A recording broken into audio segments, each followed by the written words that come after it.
just heard Bennett saying that we have to leave Gaza totally, more than what we did already. Okay, just said it recently. He's or a few months ago he said, yes, we should annex Area C in 40 years from now. Okay. Yeah. So look, a policy that depends on the direction of the wind, that moment is not a policy, and I cannot refer to it. The bottom line is that Beit Yehudi cannot say openly two-state solution because of its constituency, but in its acts and between the line, it's going exactly towards the same direction as Do you think they want the to, others. or do you think they just are going that direction? They'll end up that way? Why is it important? Because it's possible that they would change what they do in the near future. If they see that it is going towards two-state solution, they don't intend it, then they would change course or change. I don't think that Netanyahu wants to go to two-state solution. Yeah. I would like to think that Netanyahu don't want it. So what? Did Sharon want the disengagement? Sharon built all these houses and villages.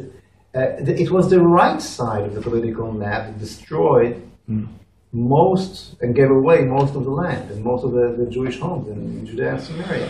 So you can, not talking about you of course, but we can fool ourselves that by gaining time, saying what the left writes to hear, and the world, what we think that the world likes to hear, and gaining time, we can avoid things from happening. But it doesn't work this way. There's a limited fingers you can stick in the, how do you say, secher, the dike, right? The dam. The dike. Limited. You have only 10 fingers to stick, right? So if you don't deal with the problem, if you don't dry the pit, the water goes up, and you all the time just think you're going to somehow stop. You see politicians like to look the other way. Politicians like to avoid the problem instead of dealing with it. For example, Menachem Begin was not a politician; he was a leader. So he dealt with a nuclear reactor in Iraq. Okay, he didn't turn to the Americans to deal with that and made it an international subject. He dealt with that as a leader should. He also pulled out his when you don't have a leader, but you have a politician who speaks great, but he's not a leader,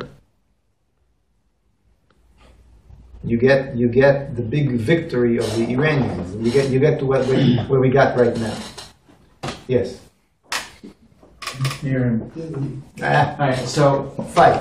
the first time I ever goes here by a fist fight. Yeah. first time I ever heard you speak in English was 8 years ago, and Was it better or worse? we got a line that stuck with me for 8 years. This was just before Yichud Leumi and Mafdal joined to become Bayit Yehudi. You were talking about Mafdal, and you said, "We're not looking." When someone said, "Why aren't you Mafdal? Why are you Likud?" And you said, "Well, if you imagine a train, you can have your religious Zionist car on the train with the Tilum, with the Daf Yomi and the Mahadran food and the greatest Shabbos program and whatever it is. I'm not looking to be in that car. I'm looking to drive the train." Mm-hmm. And that line really stuck with me, and I understood more what your plan was in Likud. How is Zehut, though? How does that follow the path that you started? Not it started, but it had been on 8 years ago. And how is it really different than Otzma Yisrael, Yachad? Whether or not I agree with saying all these parties have come and they've all stated great things, and even if your policies are slightly different, how is it any different than any of the other parties that all they've really done is they made it Bayit Yehudi smaller and they made Likud larger? So your question is about, It's twofold. It's one is how you you asked two questions over here. Yeah. How are you continuing that path by forming a new party, and then how is this new party any different than any other new parties on the right? Okay, the answer is the same answer. I'm still exactly looking for the same goal. Okay? We're talking about the leadership of Israel. We're not talking about anything less than that. As long as the Likud served that goal, as long as that vehicle of Likud, you said a bus or train, okay? Let's assume it's a bus, okay? When this bus named Likud took us further, closer and closer to the goal of the leadership of Israel, we stayed on that bus. But once it got to the closest station, like here in Givat Shmuel, the bus stops at the station, I think 164, right, or something. It's still that number. It's that. Let's assume if you don't get off that station, it takes you maybe to Petach Tikva, but it takes you further from your goal, right? You're not going to get to not closer, but further.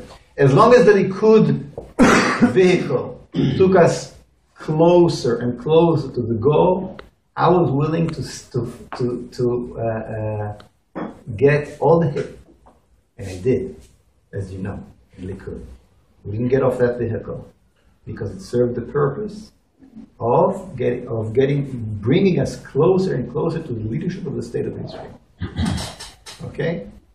Once we realize that the Likud starting to take us further, it's not taking us any closer anymore. Taking us further, immediately I had to jump off that vehicle. And you know why? Not only because I am not going to fulfill my goal with this vehicle, but I'm cheating. The minute I understand that, I'm cheating those who got with me on the vehicle. You, for example, if you join Likud, and you see me still sitting in that bus, you're sure, if Feiglin is sitting there, we are still in the right direction. But I'm supposed to know the direction, right? So I had to jump from it. Otherwise, not only that I'm not fulfilling my goal, I'm fooling you. I'm cheating you. Okay? So the Likud is not the vehicle anymore. It's taking us. Forget about right now why. That's a different question. What happened? And suddenly I realized that, okay? But it happened. Once it happened, I had to jump. And now what do? Was the goal wrong? No.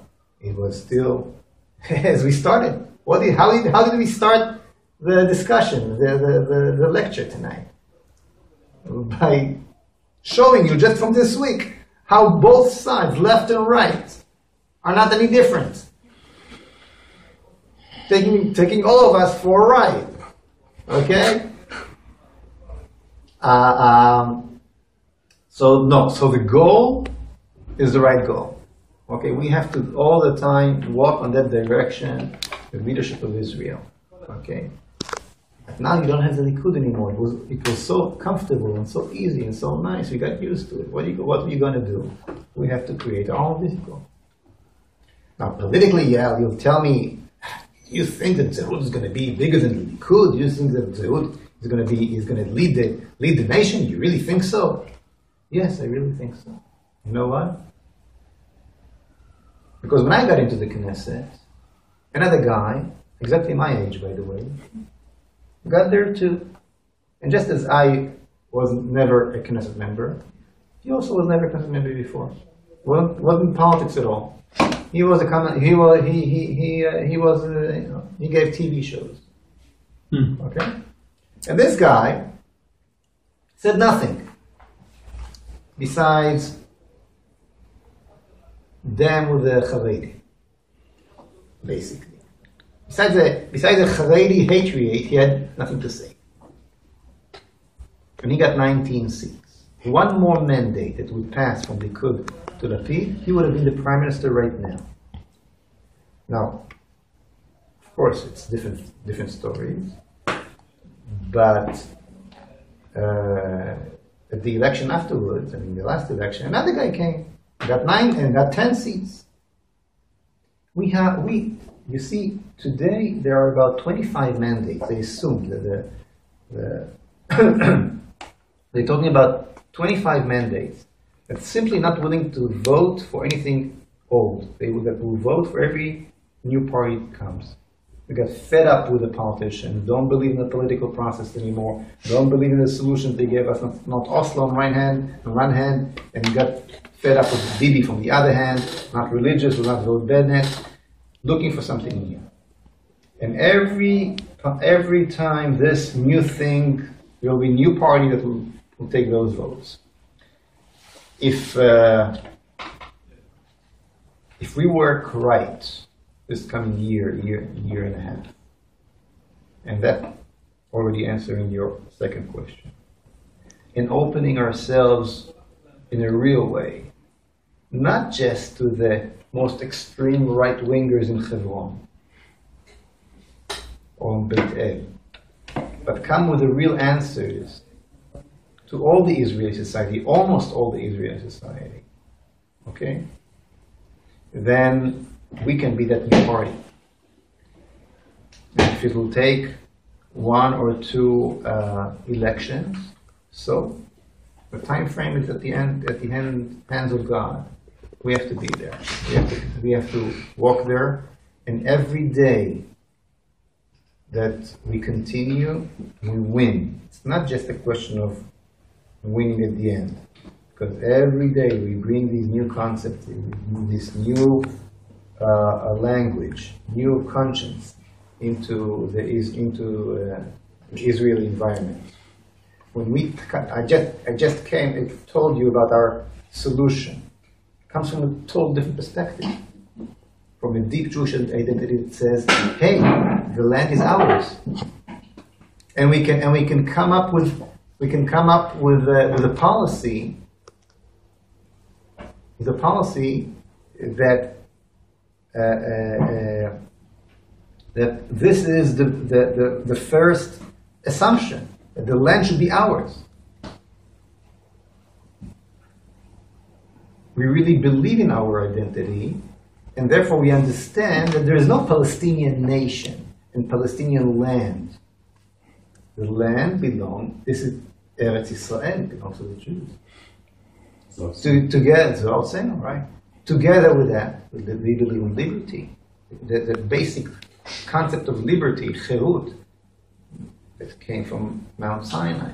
אל תקרא שם השם חרוט על הלוחות, אל תקרא חרוט אלא חירות. And that leads us to all different way of look of many subjects, not only cannabis, also, okay, but also, and different look on our economy, how our economy should function. You see, those right parties that you mentioned before are not parties. You know what they are? And I definitely respect the people that involved with them. I'm not talking about the people, but just to understand. Those parties are not parties. I'll tell you what they are. They are demonstrations. If you know my story, I started a movement Zehut, and I blocked traffic. And I did the biggest demonstration Israel ever knew, okay? So I was an outside parliament movement, right? How they call it? Extra parliamentary agitator. Movement, demonstrations. So there are demonstrations out of the parliaments, and there are demonstrations in the parliaments. If Eli Shaifu, for example, would have passed the threshold in the last election, what he would have been? What would be the difference today? I'll tell you what the difference would be. I don't have a TV in my home, not because of religious reasons, because of intellectual reasons, okay? But I would definitely go and buy a TV screen to see Baruch Mauser talking in a Knesset. I would feel great to hear the discussion between Baruch Marzel and Hanin Zuhabi. It will be the best show in town, right? But this is what it will be. It will be a show. What would have been politically different if they would have been in right now? Even Lieberman is out, right?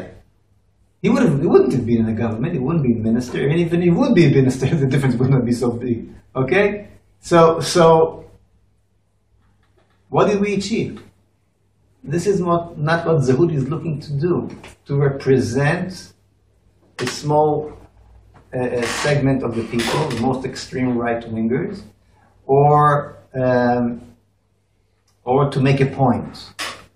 No, this is not what we're looking for. We're looking to change. Okay, we're looking to get the power from many other and much wider circles of the Israeli population.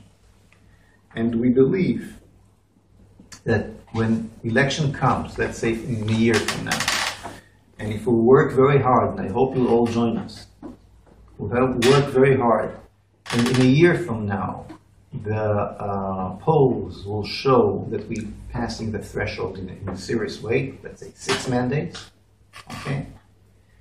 Then a snowball can start rolling. Also, Lapid at the beginning got 6, 7, 8 mandates at the polls. At the election, he got 19. The concept of Zehut, Yesh li Zehut, I have identity, is a concept that touches the basic need, the Zehut, Mashma'ut, meaning and liberty of many Israelis. And you know, and I know, that we have the ability to get an eye contact with much wider circles in the Israeli society. If we all work very hard, if you'll join us, if you leave us your email address and get our newsletter every week and know what's going on, those of you who wishes to join the party already or later on, stay in contact, join your Zehut branch in your place. We have only here in this area few branches. The branch of the university. We have 6 university branches and about 10 branches in cities already, working very hard, working every Friday, getting materials, becoming more known more and more. Once we will pass the threshold in the polls, that snowball can start rolling. And when it and because we built the party open to all these different sides of the Israeli society, we can definitely get many voters that today vote for Lieberman, for example. Many voters from Likud, many voters from Bayit Yehudi, many voters from Kachlon, some voters from Yair Lapid. The truth is that the sky is the limit. Yeah, Shas also. From Shas too, Haredi, and Haredi, you're right, I missed that.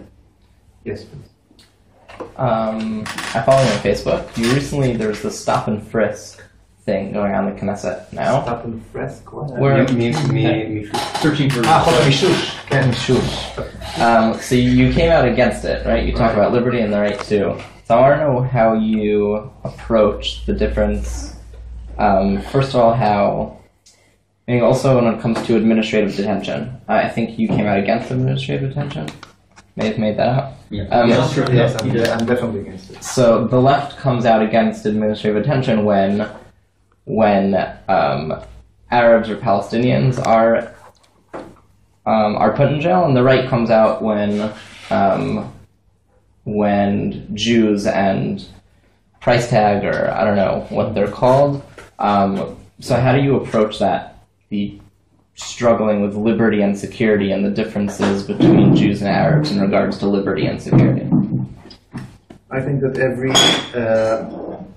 human being who lives here and he's loyal, not fighting you. He's loyal. He's accepting the Jewish sovereignty on their land.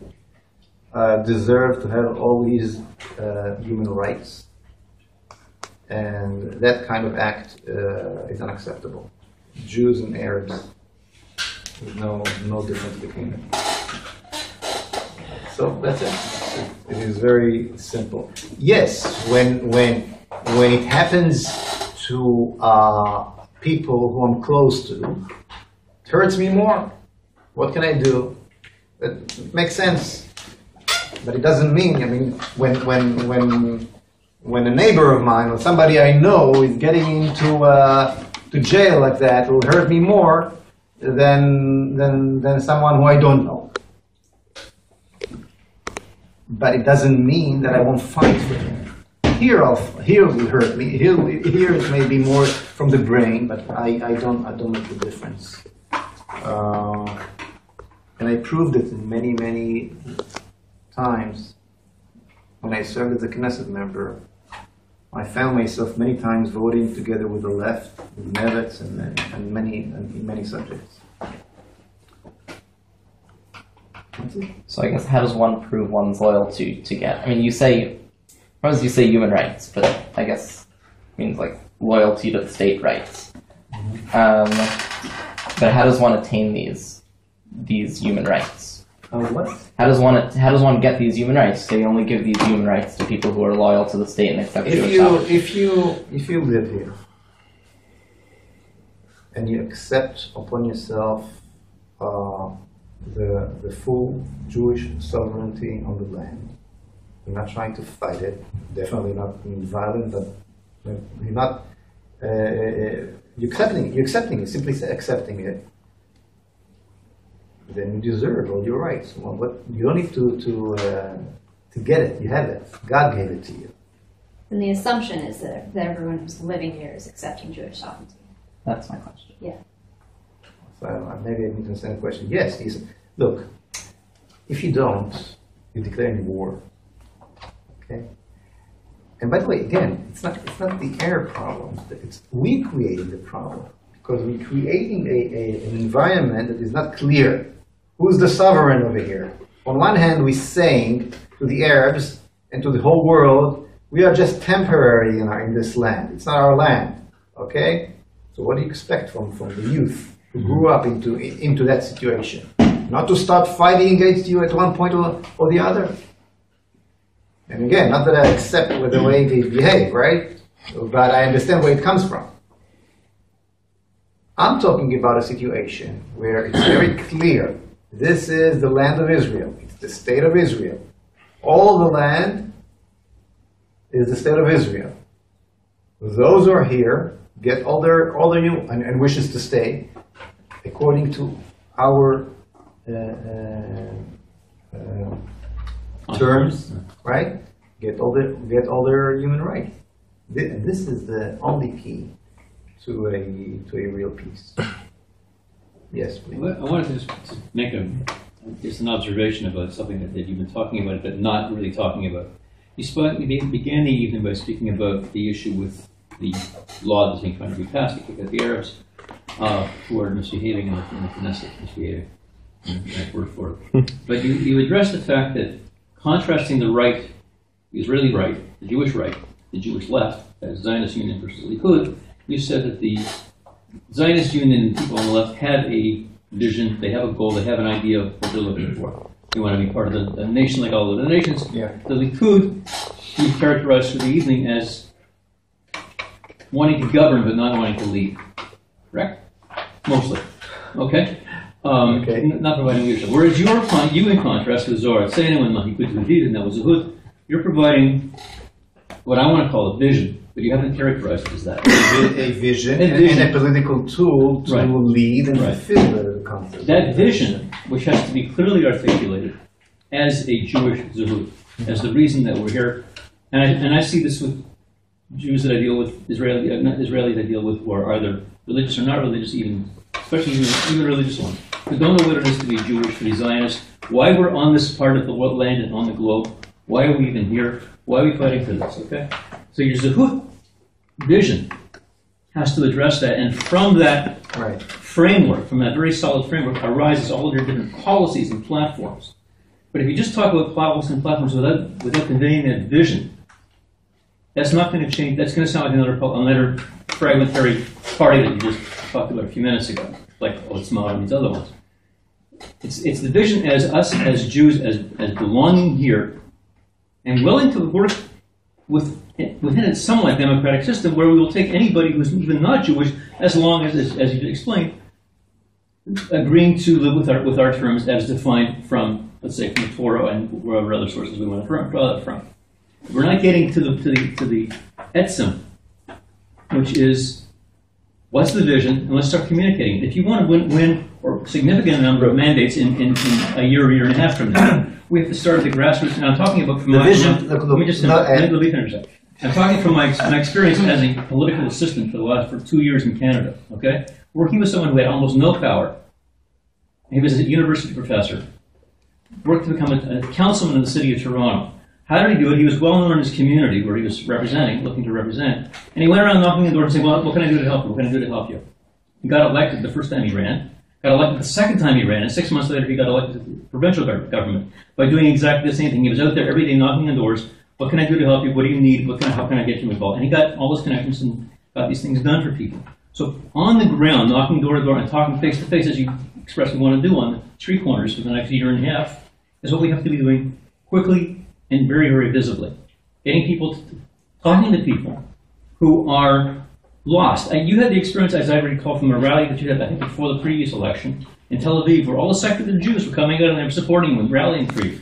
And that's the kind of thing we have to see going on every day, every week, for until the next election. Okay. And I'm not bringing up that. Well, so I'm going to show you now a film. Moshe? I'm going to show you now a film that you get an idea who those Israelis that got involved, okay, with Zehut. Who are the founders of Zehut? We needed 100 people to sign up as founders and pay 500 shekel each. We got 550 people that came. About 50% of them are not religious. We didn't even know who they are. Right. Even though we didn't knock on their doors and ask them what they need. I'm not saying that you're wrong, by the way, but I'm saying the basic need, the way I see it today, in Israel, is identity. Right. And what we offer is very simple. Not a state of all citizens, but a Jewish state that connects us to Jewish history and to Jewish goals.